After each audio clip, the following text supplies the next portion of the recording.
Hey, deserving listeners, it's time for me to react to your comments from my videos from last week. Let's get to it. The OK Baby episode that I published with Oscar and Kira. Ellis says, because Kira is further ahead in her grieving of the relationship, she seems to be trying to skip right into the friendship she wants with him without considering where he is and what he's ready for right now. Some of her behavior feels disrespectful of that. Yeah, well, we could understand her motivation. She wants to move ahead with the relationship. She's ready for a friendship. She wants him to be happy. And it's common for people when you're breaking up with someone to not fully comprehend the pain that the other person is going to be feeling. I find that most people have a hard time comprehending that and predicting that, and have to either be told or really slow down and consider it. I think it's just part of our culture. We just don't teach people this sort of thing. And when people break up with someone, they're just like, okay, well, we had the 15-minute conversation, so let's move forward with the friendship. I'm ready for that phase. And the other person is just now realizing that the relationship is over, whereas you, breaking up, have known for maybe a year or longer, or some long period of time. And, it's just really, so is Kira disrespectful? Maybe you can make an argument. Is that extremely common for human beings and not unusual? Yeah. A says, something else about ethical breakups that I've been thinking about is consent. I had it happen to me where someone withheld that they wanted to break up with me for a few months, and afterwards I felt used and betrayed because I wouldn't have consented to a lot of things if I knew that they were broken up with me in their head. I've heard a few other women speak about this, but it's not brought up enough. Absolutely. This is another reason why once you cross a certain threshold, you should inform your partner.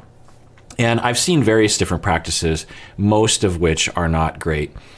A lot of people don't say anything, like Kira didn't say anything and was like, well, we have this trip coming up, and so I'll wait till after that. Not a good idea for a variety of reasons. Sometimes it won't be a problem, but I've also seen people quote unquote inform, but in a very passive way. They might say something like, so, I'm having a rough time. And what they're hoping is that the other person will interpret that as, I'm having a really rough time and I'm thinking about breaking up with you. So, but that often isn't interpreted that way, especially if you're kind of in the dark as the recipient of that communication about how bad things are. So you have to be pretty explicit. You have to say like, so on the scale of breaking up this relationship, I'm like at 80% right now, which I just feel like you should know. I mean, there's still a part of me that's like, well, maybe things will work out, but I've been giving this a lot of thought, and I don't want to break up now, but I just thought you should know because I don't want you to not know, because that's a pretty important bit of information. If you don't inform people, then as A is saying, in retrospect, when you look back, you can say like, wait, so we had sex, we did that. I said I loved you. I made all these sacrifices, and you had already broken up with me in your head. Like that feels really hurtful, and it's almost kind of like cheating in a way. I mean, it's a major lie, right? And of course, if it's sexual and you have sexual trauma or not, it just feels like you were being abused in that way. Like, wait, so you knew you were going to leave me and you had sex with me anyway. It can be really traumatizing, really. So it's important that those things be disclosed. I've also talked about how if you are in the middle of a fight and you start to contemplate divorce, but then after the fight you tend not to think about divorce, in the middle of the fight you probably shouldn't mention it because it's a temporary escape hatch that emerges for you in the moment in a time of passion and stress. And to say it can really be damaging to the other person's trust. And so you have to, there's a very careful consideration that you have to go into regarding disclosing one's intent to leave.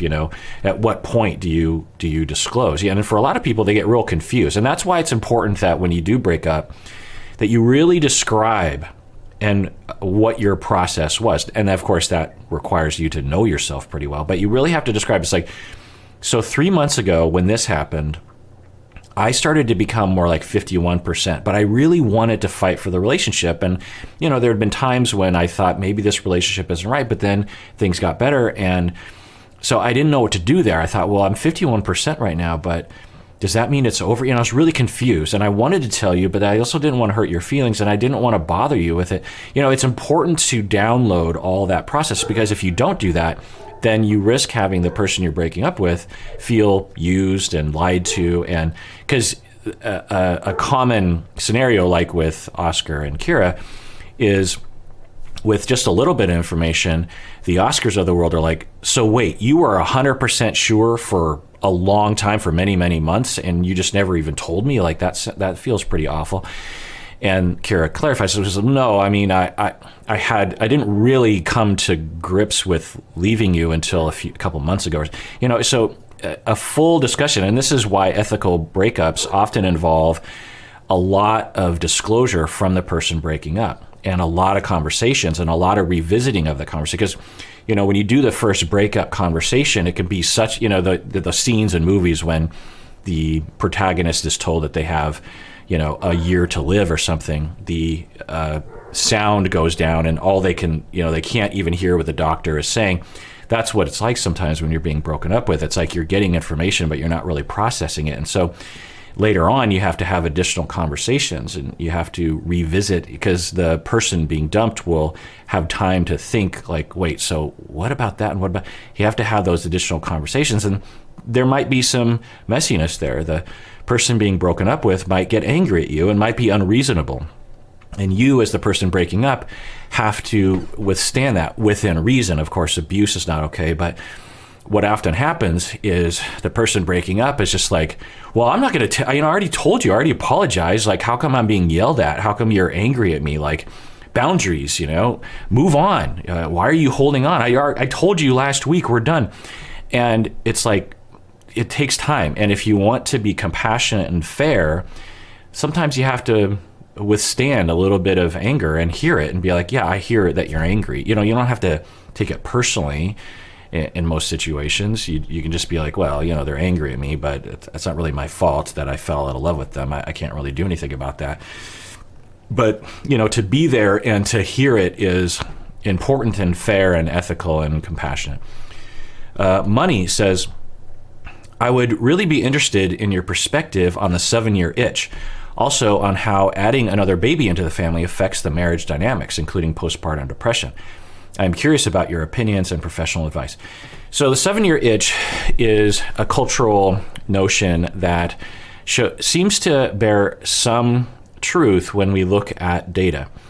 It's not a strong signal, and it varies across cultures, of course, because in a lot of cultures, they have virtually no divorce or casual relationships. So in the United States, there seems to be a increase in breakups or divorce at about 4 years, sometimes a little bit later than that. And it's just a little bit of a signal in the data. So what does that mean? Well, there are theories, and it's hard to know because we would have to experiment on humans, and we don't do that. We don't tend to do that. The speculation is that evolutionarily wise, we in the past needed to bond. We evolved a psychological mechanism to bond with our partner such that it will increase the likelihood of procreation. The bond is important to be able to share resources while raising a very young child who is completely defenseless and can't even walk and can't, search for food themselves. The idea is that a 4 or 5 year span is enough time to get pregnant, have the child, and have the child be about 3 or 4 years old, such that the child can now fend for itself enough such that the one parent can take care of the child. So beyond that point, there is pros and cons to staying bonded, because if you stay bonded, it increases the likelihood of sharing and resources and maybe more kids taking care of other kids. But to have a little bit of questioning in that moment, because not everyone breaks up after 4 years, of course, but there's a lessening of the intensity of the compulsion to stay together on average. And the idea is that there are trade-offs to being super bonded forever versus having the option to maybe procreate with someone else.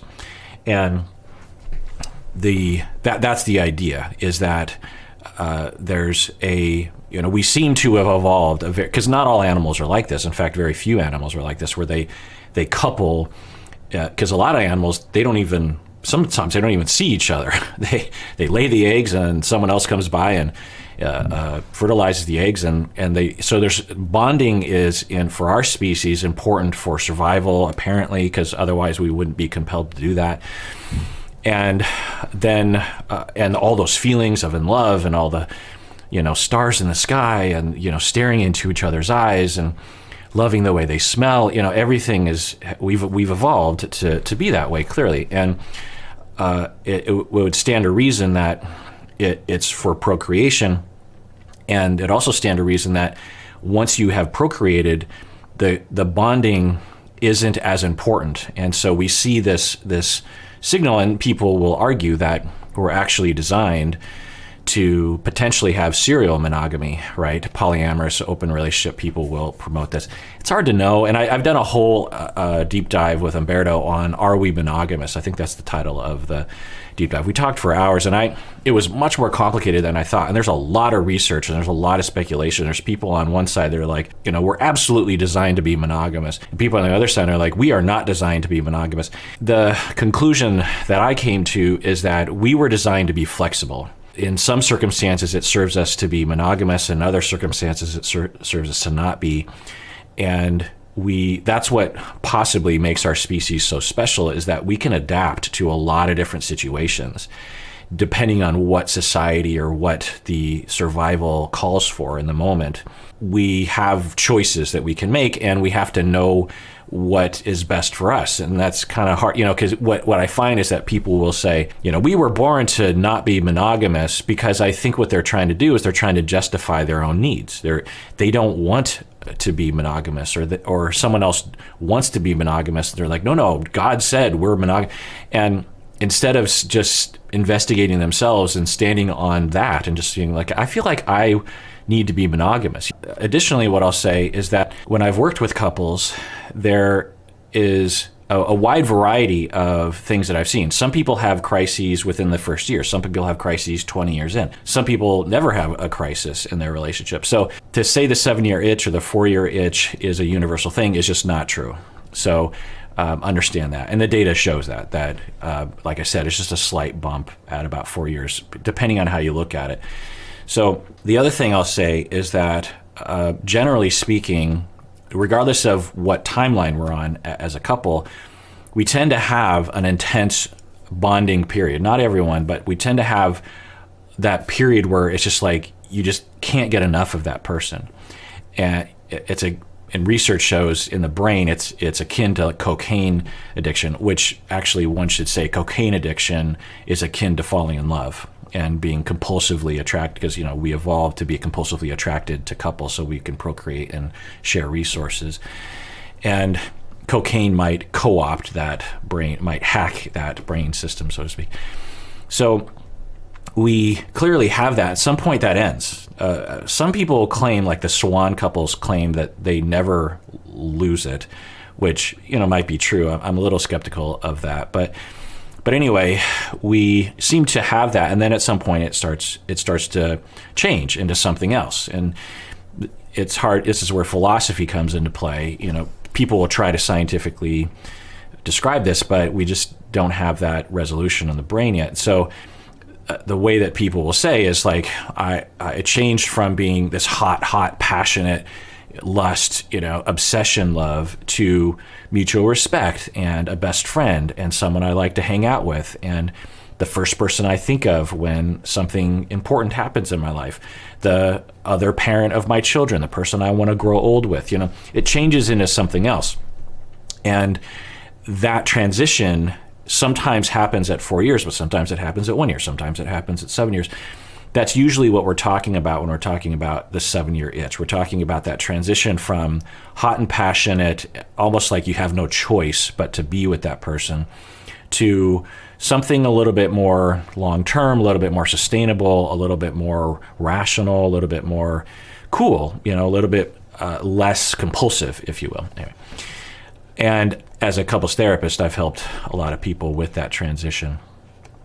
And sometimes it can actually have a benefit because the vulnerability can be a little easier to handle, in the beginning, not for everyone, but in the beginning, when you're that compulsive and that needy of someone, any incursion to the relationship can feel very threatening.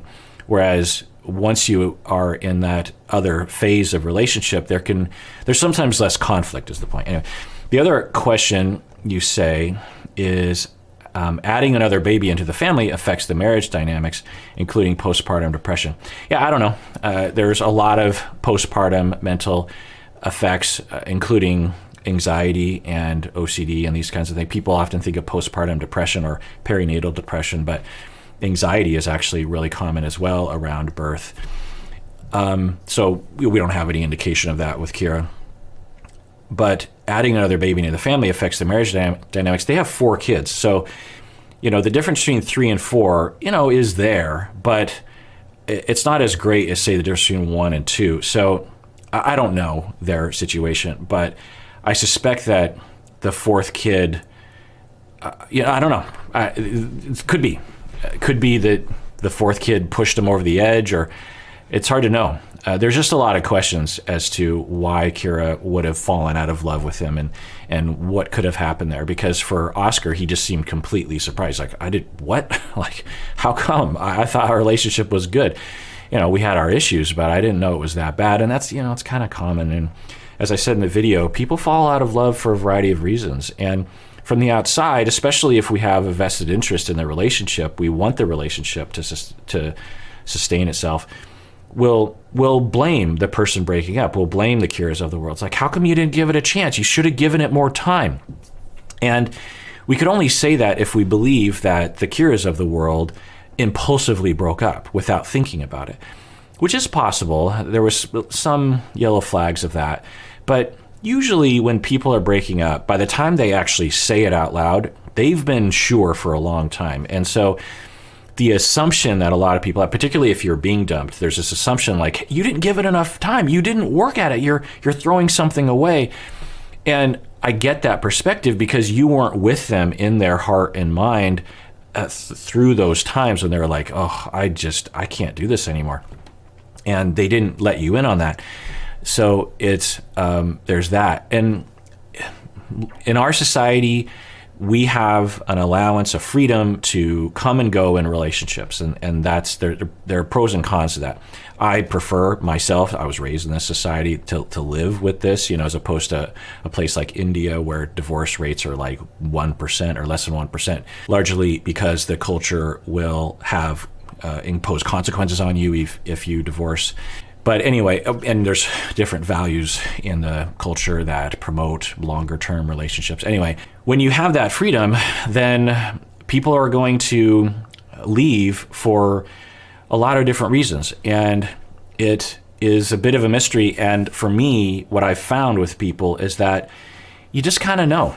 You know if you want to be in a relationship. And like for me, I love my wife and I don't want to leave her. And for me to contemplate divorce is really just awful. Like there's there's not a fiber in my body that wants that. Whereas for someone else like Kira, who is divorcing, who is breaking up, I don't know if divorce is, but at least separating, for her to make that leap, she has to be pretty sure, right? And now, are there cases where people impulsively break up? Yeah, I've actually worked with people. They're often avoidant attached, and they are completely convinced that they're out of love, and then they leave, and then they're like, wait, no, I need that person, and they go back. So that can happen, but anyway.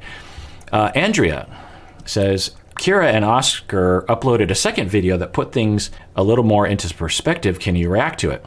I didn't know that, Andrea. I'll look that up.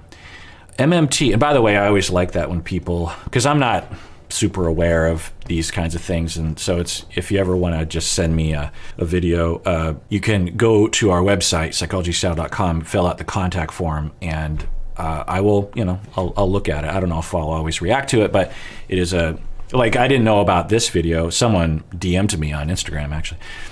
MMT says, would you say that the "I want you to be happy with someone else" line, Kira was saying that, line of thinking would typically come from someone who has negative schemas about themselves, like "I am defective and therefore cannot make you happy, and so you should be with someone else"?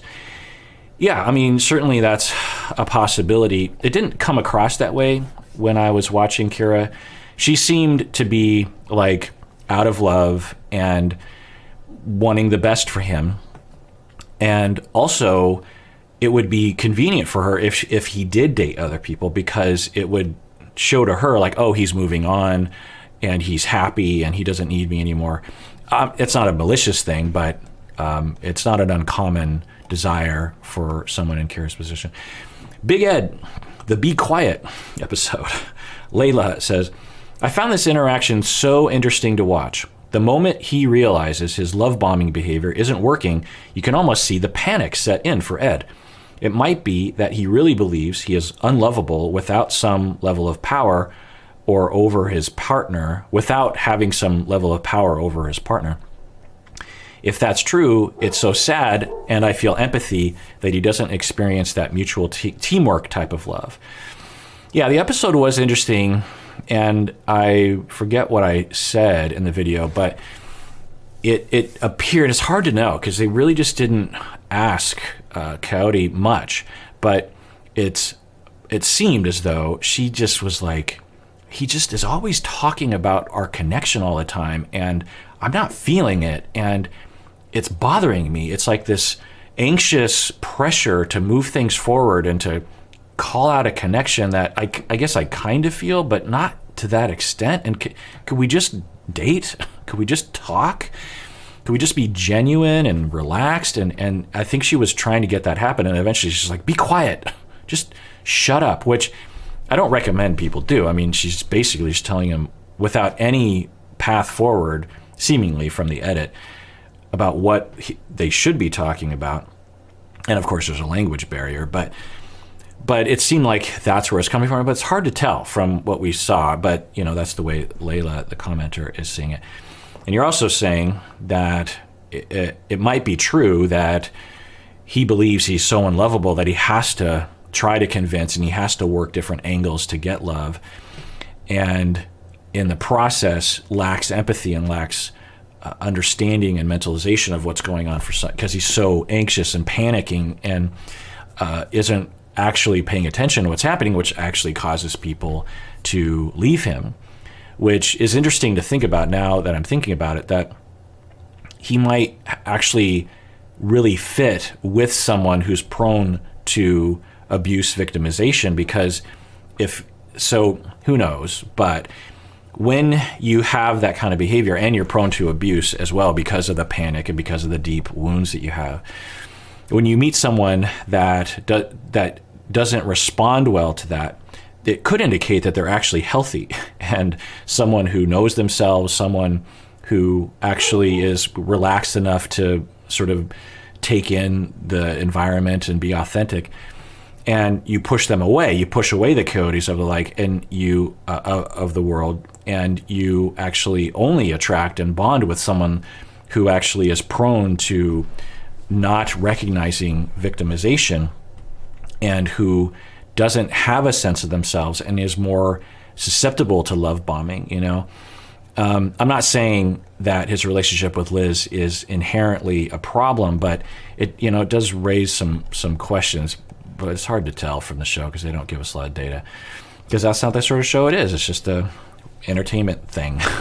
Caleb and Alina. BB says, yeah, Elijah knew what he was doing when Elijah went in the room and stared at Caleb naked having sex. Even if Alina gave him a freaking key, he didn't even knock or make himself known by knowing the layout of their room. He absolutely was trying something.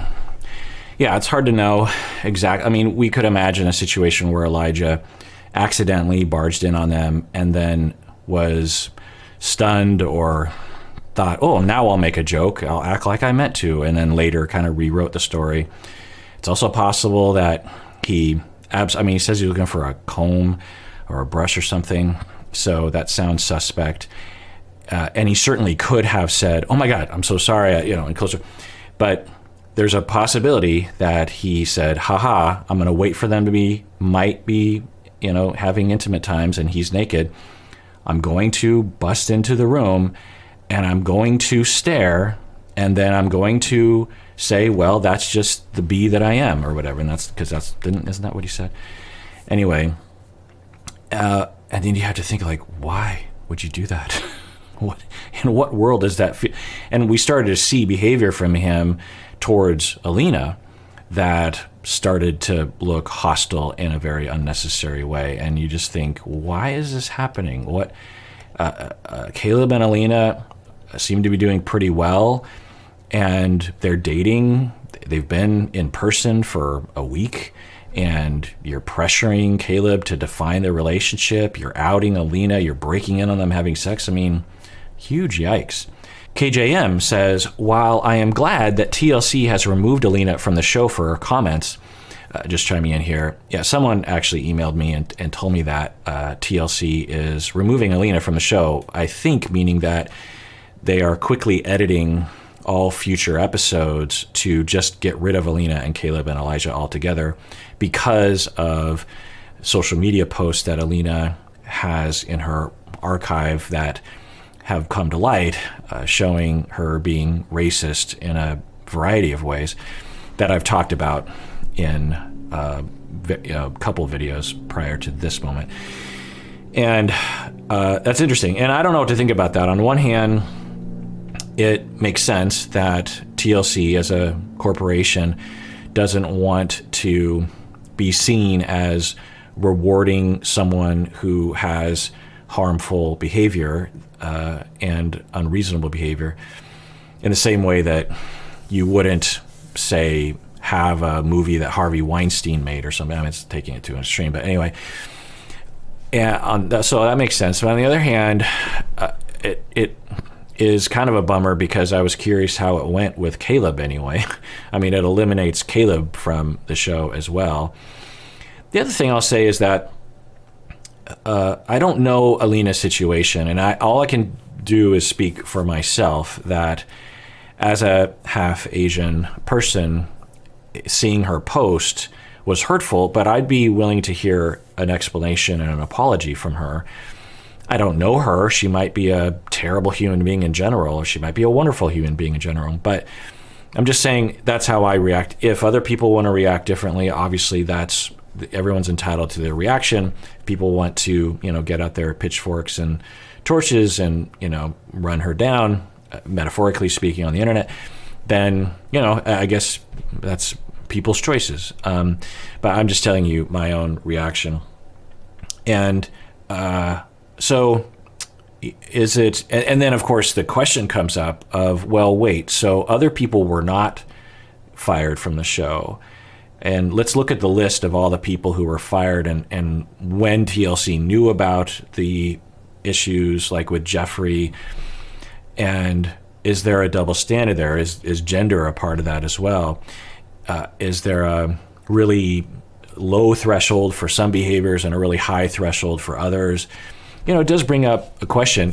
Do we believe that TLC has some super consistent socially just threshold there? No, I'm sure as things are happening, there's just like a few people that have a meeting in a boardroom and just try to figure out what to do. So, can you criticize TLC? Yeah. Can we expect TLC or really any media corporation to have some super high advanced system of how do we evaluate these things? Apparently not, because corporations don't really have that ability. The other question that comes up is, how come no one looked at her previous posts? And how come Alina didn't look at her previous posts? Which lends itself to either she's completely ignorant of how those posts are a problem, which is also evident in her reaction, But sometimes, I will see people like Alina have a reaction and be like, oh my God, I'm so sorry. And yet that's not good enough for people. It seems like there's no reaction from a person like Alina that will satisfy people. And I feel like that's a problem. I feel like especially with what Alina did, there should be some path of redemption. You could still say, I don't like that person. I'm not going to consume their stuff in media. But anyway, I want to be clear though. I'm not saying that people shouldn't cancel her. I'm not saying that she shouldn't be fired. I'm not saying that people shouldn't be super upset. As I've said in previous videos, I've been living with racism since I was born, and racism is the norm. Racism is the default. Racism is the rule. Non-racism is the exception. So when I see racism, I'm like, yep, there it is. Of course, it's been there. I've been called an abomination my entire life by both white people and Japanese people. And I've experienced racism towards a variety of people and had it injected into my head, and I had to spend a lot of years, and still am, trying to purge that from me. And so when I see it, I'm just like, yeah, I mean, do we think that no one else on the show has similarly problematic points of view? No, it just hasn't come to light. It just that Alina happens to, publicize it because that's the kind of internet personality she is. She apparently really likes to shock people, I think, with edgy opinions or something. I don't know. But so, yeah. But I will say that it hurts. Whenever we realize that racism and sexism and classism and ageism and ableism and all the others are around and here to stay, even with young people, it's demoralizing. It's depressing. It's like we've known about this for a long time and we've been fighting against it for a long time, and yet it still just hangs on. The way that people are, it's so hard to purge certain attitudes from our cultures. But anyway, so KJM says, while I'm glad that TLC has removed Alina from the show for her comments, it is interesting to me that they continue to give new seasons and even new spin-offs to other cast members that have also acted terribly. Multiple cast members we've seen be straight up abusive to their partners, said racist things directly to their partners, etc., but TLC continues to give them screen time. Yeah. So, speak out about it, I guess. But again, I think that this is just me. So I fight racism in a variety of ways. I fight racism in my office with my clients. If they have internalized racism or they exhibit racism, I tend to call it out. I fight racism by looking at myself and purging myself as best as I can from all the messages that I've internalized. I try to call it out when I see it in my personal life. I talk about it on the podcast. When I teach classes, we talk about how all identities can affect one's oppression and agency and power and privilege and relationships and self-esteem and all this. I talk about, I've been doing this for a long time, but what TLC decides to include in their reality TV shows, for me, doesn't make the top 100 things that I do. Of all the things that I do, if I had nothing else, if I wasn't doing all those other things, then I suppose I might attack TLC. Maybe. The reason why I'm saying this is that if you care, and I know many of you do, dedicate yourself to, in your way, combating oppression and unfairness and prejudice, abuse of power in a variety of ways throughout your life. If attacking TLC is a part of that and it makes sense, then great. But if you aren't doing anything else and your only thing that you're doing is attacking TLC, then I would say, okay, but you probably should be doing other things, Not that you can't attack TLC, but that if you care, really, then we should all be doing things all the time. To put it into concrete things, like when you are online, for example, and someone says something that you suspect might include racism, actually try to change their mind. Don't attack them. Actually try to influence them what most people do is like, you're racist, instead of like, hey, I'm just curious, can we have a conversation about that? Because I hear maybe some attitudes there. I'm sure you're not a bad person, but there's some attitudes there that I wonder about. That's actually giving an attempt of influencing someone so that you can be a part of the change, not a part of the problem. Or you go to Thanksgiving and your uncle starts to say something. Have a conversation, pull him aside later on, just say, like, hey, that thing you said earlier, I don't know exactly what you meant by it, but, and I know there's none of that group here, but on behalf of those people, I'm not quite sure, but I think it might have hurt, and it hurts me when other people are being talked about that way. And I'm sure you're a good person, and I'm sure you didn't mean that way, but I just wanted to tell you how it affected me when I heard you say that. That's just one way. There's lots of ways of trying to be diplomatic and influential to people. Or you are teaching a class. You're a teacher at a high school and you're a math teacher, and racism isn't really a part of it. But maybe as a demonstration of statistics, you can analyze a research thing or the statistics of people being incarcerated, and you can look at that. You can incorporate, like, how do we use math to actually look at social justice issues? And could I be doing more? Yeah. There are times when I should say something and I don't, because I'm afraid. I'm afraid of rejection or of an awkward moment. There are times when I'll hear somebody, should I say something? And, and I don't. So I'm not saying I'm perfect in that way. Absolutely not. In fact, I probably by default avoid, because it's just how I am. So when Alina says these things, that's what I see. I'm like, there it is. Let's continue working on it. Let's continue speaking up in a way that actually influences other people.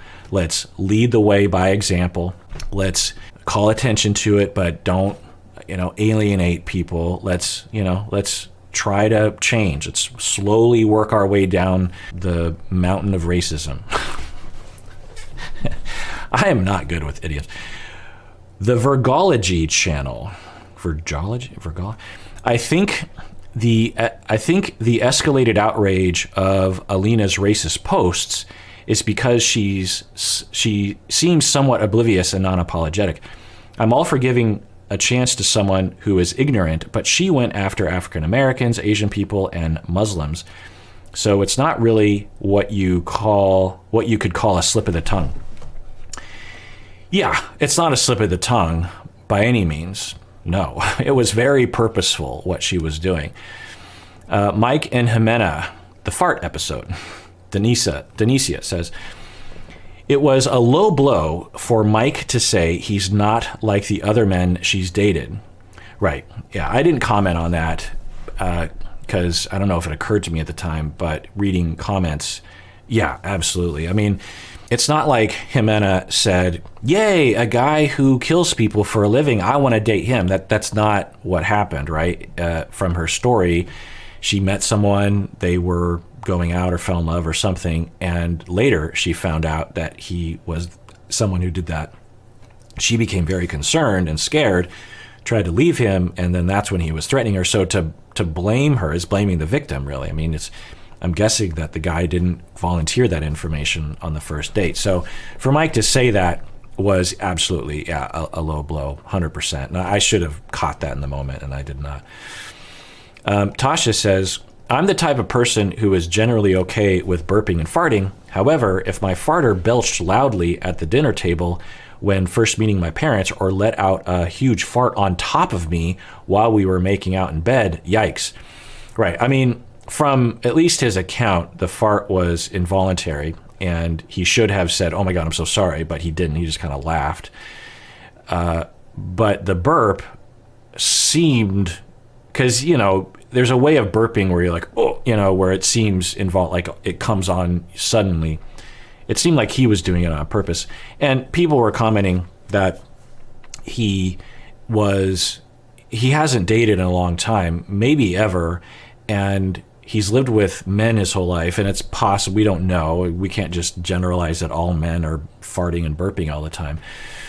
But it, seems like a possible situation that he just has no idea that it's not okay, it's not normal. But, as I was saying in the video, of the things that one could request of your partner, this is pretty low grade, right? For Jimena to be like, yeah, I don't like that.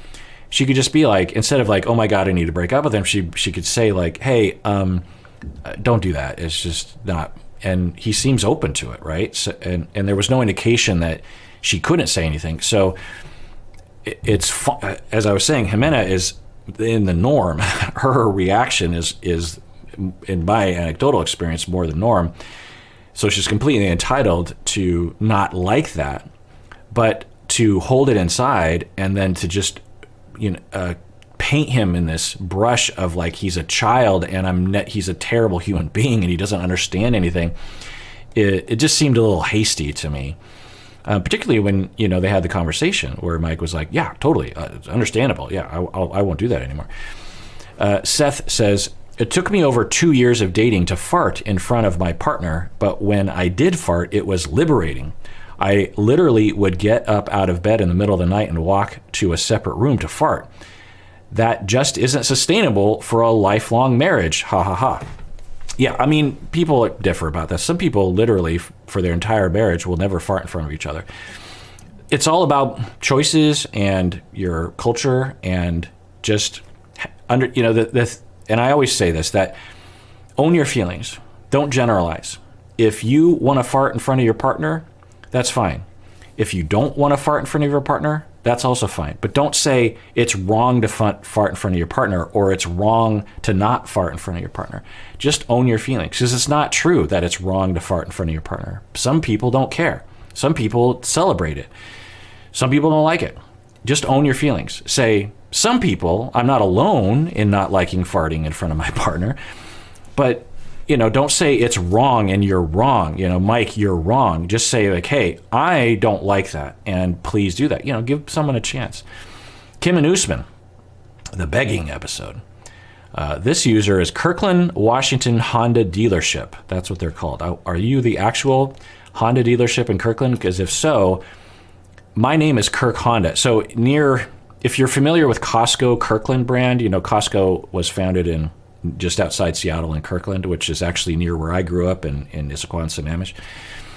And my name is Kirk Honda, and there's a Honda dealership in Kirkland, which is called Kirkland Honda.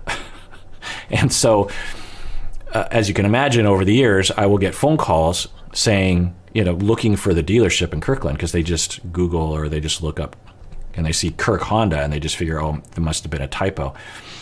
So anyway, is that what this person is saying? I agreed. So Kim and Usman, I agreed because that's what you wanted, and I respect. This person is quoting Kim saying, I agreed because that's what you wanted, and I respect that, but, and then they say, that's called talking out of both sides of your mouth. Right. So Kim was saying, I respect you, but I'm still going to pressure you to have sex with me. Carol says, Kimberly is pushy, but Usman has given mixed messages by telling Rosary and that Kimberly is his potential wife. It is logical for Kimberly to expect some romance. However, it's obvious that he's just not into her. Right. So there's a lot of questions there. Is Usman into her or not? There's indications that he's not, but it's hard to know. I wouldn't be surprised if he's not. Best case scenario for Kim is he is just taking a little bit of time to warm up, but there's definitely a part of him that wants to. But yeah, Carol agreed. Is Usman giving mixed messages? Yes. He was telling someone she is a potential wife, while also seemingly, at least body language and other kinds of choices that he's making, is repulsed by her, or at the very least does not want to get together with her. I mean, if you're romantically interested in someone and they get off the plane and you finally get to see them in person, like the way he did with Lisa, by the way, you're going to kiss him, you're going to hug him, you're going to want to be with. Now, you might not want to rush into sex in bed, but you're going to want to hug, you're going to want to kiss, you're going to want to. They hold hands though, so and then he says I might marry her. So yeah, definitely some mixed messages about romance. It's hard to know what Usman, if Usman were available, we'd ask like, what are your true feelings? And we'd hopefully get a truthful answer. Maybe there's some nuance there. Maybe he's like, well, yeah, long-term marriage might be in the cards. I don't know, but I'm really working hard right now, and I just didn't want to distract myself, and it's taking me a while to get used. Who knows? But there's also a possibility that he's not into her at all, and didn't realize that until she got off the plane. I don't know. Kat says, quoting me, "The wind beneath my wings. It happened. Dr. Honda just said the idiom right on his first try." Yeah, I don't know why I'm so bad with idioms. I always have blamed it on my parents because both of my dad is Japanese American. He's third generation. My Japanese grandparents were born in Washington State, and English is their first language.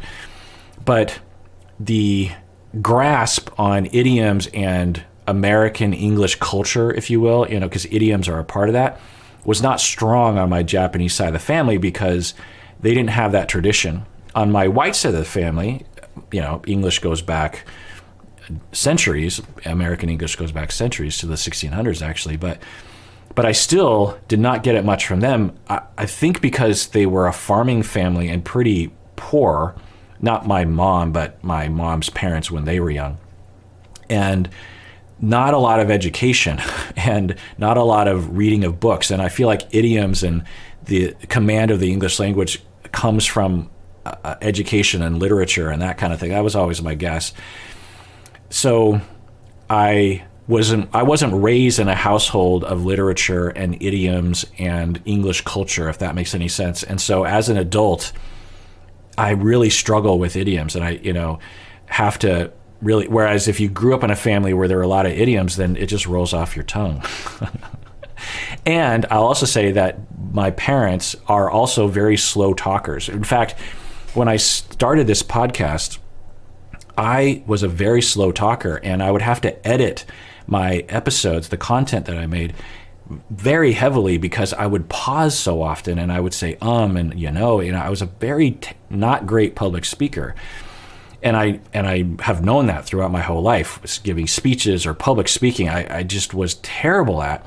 But as a podcaster and as a professor, I've had to get better just ever so slowly, learning throughout my 20s, throughout my 30s, throughout my 40s, just slowly getting better and better.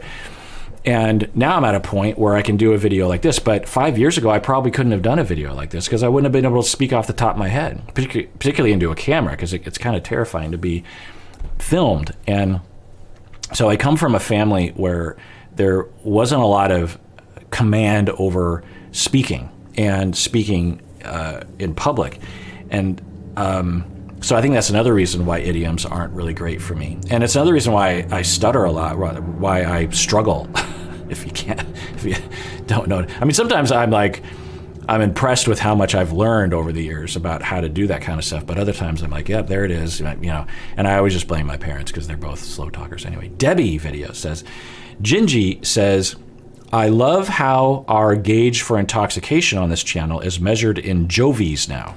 Yeah, so I was like, Debbie seems like she's about at like 2 jovies. I can't remember what I said. Jessica says, "My heart broke for Debbie. Women have it so much women have it so much harder to date when we get older. Society acts like as men age, they are silver foxes, and as women age, they are washed up old grannies.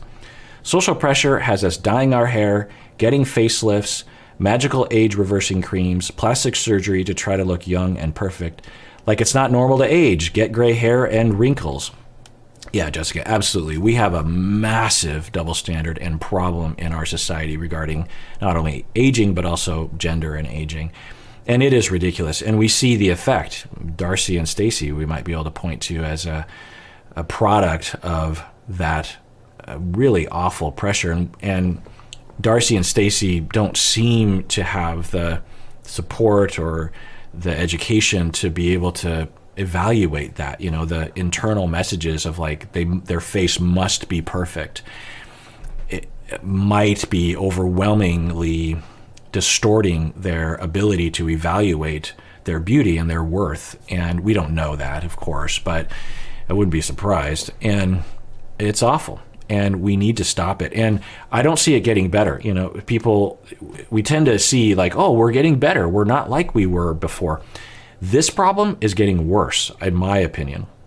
the amount of primping and I don't know how to say it, the pressure put on women to look a particular, because men are actually exhibiting that. When I was growing up, the men had some pressure, but really not much at all. And of course, the overall pressure on men to look a certain way in public is very small compared to the pressure on women. But I see this as getting worse.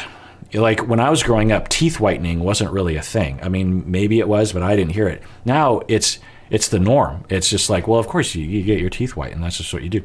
And there's nothing wrong with whitening your teeth, but I'm just saying that there are certain things that are becoming more mainstream and more normalized, and just like the thing that you do. And eventually you're doing 1,000 things to look presentable to the outside. Like, how come you just can't be a human being and be acceptable, and not only acceptable, but actually be attractive?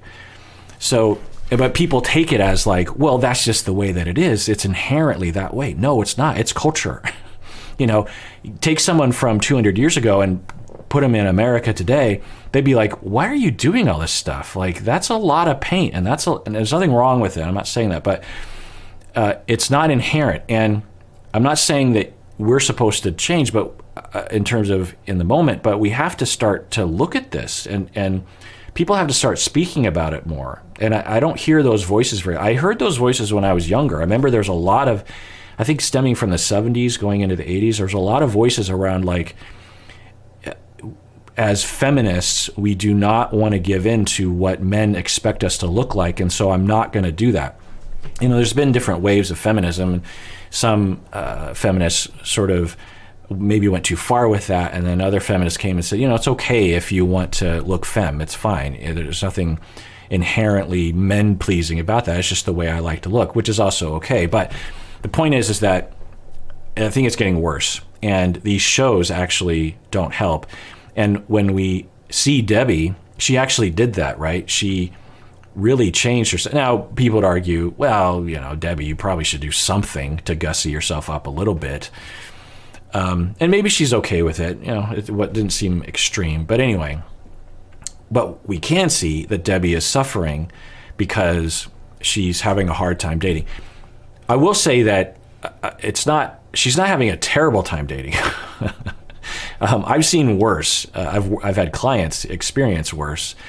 In some ways, her experiences are independent of age. Like the ghosting and the rejection is pretty common regardless of what age you are. But anyway, you bring a good point, Jessica. Sash says, I normally don't feel for Debbie, but this was heartbreaking to watch. My mother is going through this now, and I truly don't know how to help my mom know she is worthy and lovable, and it's not too late. Yeah, well, just be there for your mom, Sash. Just listen to her, and just try to tell her, like, there's someone out there for you. You're a lovable person, and don't, because this goes for people of all ages, is that, like with Debbie, just because it doesn't work out and you get rejected by a few people in the beginning does not mean you're not dateable or lovable. Because that's the norm. That's average. That when you start dating, particularly these online dating situations, Tinder kind of stuff, the chance that you're going to meet someone in the first 10 people that you're both going to be into each other enough to continue dating for a few months is pretty slim. And so you have to go into it with this expectation of like, well, let's see what happens, but it's probably not going to work out. I'm not going to like them. They're not going to like me. Circumstances, deal breakers. But, I'll have a night and it'll be, it might be interesting. It might be great. It might be really terrible. In all likelihood, it's not going to go anywhere because that's the average. But what people have is this narrative of like, this is the magical, this is going to work. And then it doesn't work because it almost never does work. And then it's like, well, why is it not working? Well, it must be because of me instead of no, this is the average, So that is that. It's like if a 13-year-old falls in love with someone, has a crush on someone at school, and it doesn't work out, you wouldn't want that 13-year-old to say, well, I'm not lovable, no one's ever going to love me. You would say, no, no, no, like, you're 13, give it some time. Most people don't meet their soulmate when they're 13.